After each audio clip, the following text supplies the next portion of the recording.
Gipahingusgan sa National Research Council of the Philippines ang pagproteher o pagpreserbar sa mga lanaw pinaagi sa mga panuki-duki.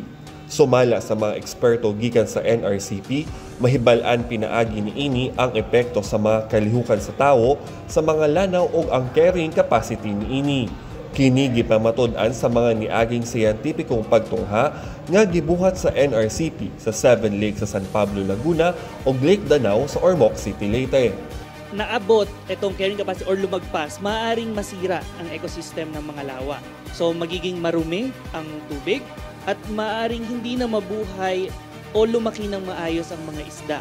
So kapag nangyari yon, mawawala ng pangkabuhayan ang mga tao. Pag maraming anthropogenic activities nearby sa isang anong tubig, masasabi ko lagi na mayroong threat doon sa quality ng water or just doon sa status ng lake. So pwedeng nasa threatened na yung condition ng lake na.